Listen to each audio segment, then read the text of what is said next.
Hello दोस्तों, कैसे हैं आप। उम्मीद करता हूं आप अच्छे होंगे और आप सभी का एग्ज़ाम बहुत ही अच्छा गया होगा।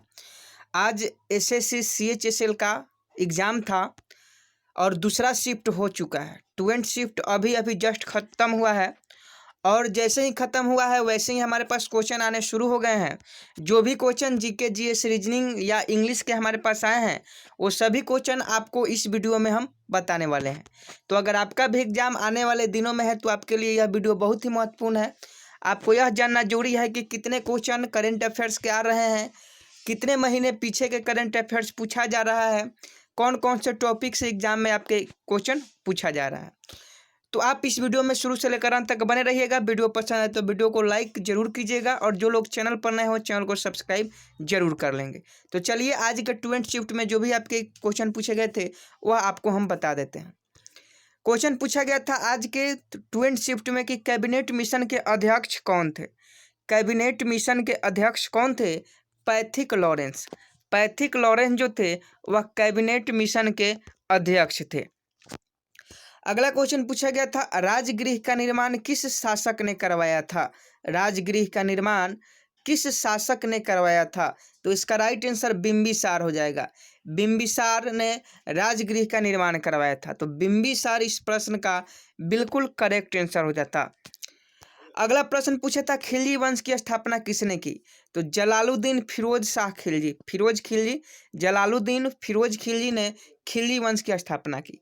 आपसे पहले ही हम बोले थे कि दिल्ली सल्तनत और मुगल सल्तनत मुगल काल आप लोग देख कर जाइएगा। और देखिए फर्स्ट शिफ्ट में तो दिल्ली सल्तनत से क्वेश्चन नहीं थे, लेकिन सेकंड शिफ्ट में पूछ दिया है कि खिलजी वंश की स्थापना किसने की। तो जलालुद्दीन फिरोज खिलजी ने खिलजी वंश की स्थापना की। अगला क्वेश्चन पूछा था कि फ्लोरिस का एंटोनिम, इंग्लिश का क्वेश्चन है। फ्लोरिस का एंटोनिम आपसे पूछा है कि फ्लोरिस का एंटोनिम क्या होगा। तो डीके जो है वह फ्लोरिस का एंटोनिम होता है। यह क्वेश्चन आपके पूछा गया था एसएससी सीएचएसएल के एग्जाम में। फ्लोरिस का एंटोनिम, तो डीके इसका सही आंसर हो जाता। स्पेलिंग चेक से भी कुछ क्वेश्चन था, वह याद नहीं था, इसलिए अभी तक हमारे पास क्वेश्चन नहीं आ पाया है। अगर आपको स्पेलिंग चेक वाले से क्वेश्चन याद है तो आप इस वीडियो के कमेंट बॉक्स में जरूर कमेंट कीजिएगा। अगला प्रश्न कोडिंग डिकोडिंग से भी आपके एग्जाम में एसएससी सीएचएसएल में पूछा गया है। रीजनिंग के प्रश्न कोडिंग डिकोडिंग से, तो आप लोग कोडिंग डिकोडिंग को थोड़ा देख लीजिएगा अगर आपके पास समय हो तो। एक प्रश्न पूछा गया था किस पठार को विश्व का छत कहा जाता है। पहले भी बताए थे कि यह एसएससी का फेवरेट क्वेश्चन है। यह एसएससी बार बार अपने एग्जाम में पूछता है। तो पामीर के पठार को विश्व का छत कहा जाता है। तो पामीर का पठार इसका बिल्कुल करेक्ट आंसर हो जाता। अगला प्रश्न पूछा था अंतर्राष्ट्रीय बौद्धिक संपदा सूचकांक में कौन शीर्ष पर है। यह करेंट अफेयर्स का सवाल है। अंतर्राष्ट्रीय बौद्धिक संपदा सूचकांक में कौन शीर्ष पर है। तो अमेरिका जो है वह शीर्ष पर था। तो अमेरिका इसका बिल्कुल सही आंसर हो जाता। एक प्रश्न 2020 के करंट अफेयर से भी पूछा है कि ऑस्ट्रेलियाई ओपन 2020 का किताब किसने जीता। ऑस्ट्रेलियाई ओपन 2020 का किताब किसने जीता था। तो नोवाक जोकोविच ने जीता था। ऑस्ट्रेलियाई ओपन 2020 का किताब नोवाक जोकोविच ने जीता था। तो नोवाक जोकोविच इस प्रश्न का बिल्कुल करेक्ट आंसर हो जाता। एक प्रश्न पूछा गया था कि भारत रूस सैन्य औद्योगिक सम्मेलन कहाँ आयोजित किया गया। भारत रूस सैन्य औद्योगिक सम्मेलन कहाँ आयोजित किया गया। लखनऊ में।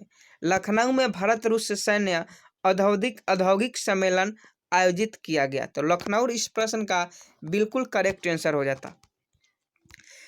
मैथ की बात करें तो रेशियो से क्वेश्चन, रेशियो एंड प्रोपोर्शन से क्वेश्चन थे, परसेंटेज से क्वेश्चन थे, अलजेब्रा से क्वेश्चन थे, ट्रिगोनोमेट्री से क्वेश्चन था। अगला एक क्वेश्चन पूछा था आपके एग्जाम में कि गिरनार नेशनल पार्क कहाँ स्थित है। गिरनार नेशनल पार्क, गिरनार राष्ट्रीय पार्क कहाँ है। तो गुजरात में है। गिरनार जो राष्ट्रीय पार्क है वो गुजरात में है। और यह किसके लिए विख्यात है। तो एशियाई शेरों के लिए यह विख्यात है। एक क्वेश्चन पूछा था कि बाला देवी कौन सी खेल से संबंधित है। यह एनटीपीसी में भी पूछा था कि बाला देवी कौन सी खेल से संबंधित है। तो बाला देवी इंडियन वुमेन फुटबॉल से संबंधित बाला देवी है। तो बाला देवी किस खेल से संबंधित है। तो फुटबॉल से संबंधित है। तो फुटबॉल वाला ऑप्शन आपका बिल्कुल करेक्ट आंसर हो जाता। ये क्वेश्चन तो फर्स्ट ही शिफ्ट में पूछा था, लेकिन सेकंड शिफ्ट के बच्चों ने भी बताया है, कमेंट कर दिया था, तो इसलिए इसको हम लिख लिए हैं। राष्ट्रपति क्षमादान शक्ति का अधिकार किस अनुच्छेद में है? राष्ट्रपति क्षमादान शक्ति का अधिकार किस अनुच्छेद में है? तो आर्टिकल नंबर 72। आर्टिकल नंबर 72 में राष्ट्रपति के पास क्षमादान की शक्ति है। यह फर्स्ट शिफ्ट में पूछा गया प्रश्न है। मैथ की बात कर लेते हैं, तो मैथ मॉडरेट आपके एग्जाम में पूछा गया है, जीके टॉप था और रीजनिंग भी मॉडरेट था। और इंग्लिश की बात करें तो इजी था। इंग्लिश जो आपका पूछा गया बहुत इजी पूछा गया। एक क्वेश्चन पूछा गया था, भारत और किस देश के बीच संयुक्त सैन्य अभ्यास 1 से डेजर्ट नाइट 21 आयोजित किया जाना है? यह अभी नहीं हुआ है, लेकिन होगा। भारत और किस देश के बीच संयुक्त सैन्य अभ्यास 1 से डेजर्ट नाइट 21 आयोजित होना है? तो यह फ्रांस के साथ होगा। फ्रांस के साथ यह अभ्यास शुरू होगा। एक क्वेश्चन पूछा था कि गाइडेड पिनाका क्या है? तो गाइडेड पिनाका बहु रॉकेट लॉन्चर है। बहु रॉकेट लॉन्चर गाइडेड पिनाका है, तो इसका राइट आंसर बहु रॉकेट लॉन्चर हो जाता। ऑर्थोडॉक्स का एंटोनिम पूछा था, सिनोनिम पूछा था या एंटोनिम? 2 एंटोनिम हो गए, एक सिनोनिम शायद पूछा होगा, लेकिन बच्चों का कहना था कि 2 एंटोनिम पूछा था। तो ऑर्थोडॉक्स का एंटोनिम हेरेटिकल होता है। ऑर्थोडॉक्स का एंटोनिम क्या होगा? हेरेटिकल होगा। तो हेरेटिकल इस प्रश्न का सही आंसर हो जाता। अगर आपके एग्जाम में ऑर्थोडॉक्स पूछा था, ऑर्थोडॉक्स का एंटोनिम, तो उसका राइट आंसर हेरेटिकल हो जाता। रीजनिंग के क्वेश्चन आए हैं, ये देख लीजिए। क्यूएन आरपी टीएच डब्ल्यू और यहाँ रिफिल इन द था, फिल था, रिक्त स्थान था, यहाँ भरना था। तो आपको यहाँ समझा देते हैं कि यहाँ देखिए, क्यू के बाद आर है, मतलब 1 बार है, फिर आर के बाद टी हो गया है 2 बार है, फिर टी के बाद डब्लू हो गया है 3 बार है, तो फिर डब्लू के बाद अगर हम 4 बार हैं प्लस 4 करें तो ए हो जाएगा, W X Y Z A हो जाएगा, 4 बार है। तो वैसे ही यहाँ अगर आप देखते हैं तो 2 बार है, उसके बाद 3 बार है, उसके बाद 4 बार है, तो उसके बाद अगर हम 5 बार है तो आपका क्या हो जाएगा? बी हो जाएगा। तो इसलिए आपका राइट आंसर ए बी हो जाता है। ए बी वाला ऑप्शन बिल्कुल आपका सही आंसर था। एक क्वेश्चन संबंधित आपसे पूछा है आर्टिकल 343 से, अनुच्छेद 343 से एक क्वेश्चन आपके एग्जाम में पूछा गया है कि आर्टिकल 343 किससे संबंधित है? तो ऑफिशियल लैंग्वेज से संबंधित है, आधिकारिक भाषा से संबंधित है। साइंस का क्वेश्चन पूछा गया था, ओजोन परत किसमें स्थित है? तो ओजोन परत स्ट्रेटोस्फीयर में स्थित है। ओजोन परत किसमें स्थित है? स्ट्रेटोस्फीयर में। एक क्वेश्चन पूछा गया, भारत का सबसे बड़ा डेल्टा कौन सा है? तो गंगा डेल्टा भारत का सबसे बड़ा डेल्टा है। एक क्वेश्चन पूछा गया है कि मन्नार की खाड़ी कहाँ है? तो हिंद महासागर में। हिंद महासागर में मन्नार की खाड़ी है। वीडियो पसंद आ रही हो तो वीडियो को आप लोग लाइक जरूर कीजिएगा, कमेंट में जरूर बताइएगा कि यह वीडियो आपको कैसी लगी, और जो लोग चैनल पर नए हैं वो चैनल को सब्सक्राइब भी कर लेंगे। काउंटिंग ऑफ फिगर से आपके एग्जाम में क्वेश्चन पूछे गए हैं, काउंटिंग ऑफ फिगर से, तो काउंटिंग ऑफ फिगर पर आप लोग विशेष ध्यान दीजिएगा। नो सूनर वाला से एक इरौर का क्वेश्चन था, नो सूनर वाले से, तो नो सूनर वाला जो भी आपके ऑप्शन में था, ए हो बी हो, वह आपका बिल्कुल सही आंसर हो जाता।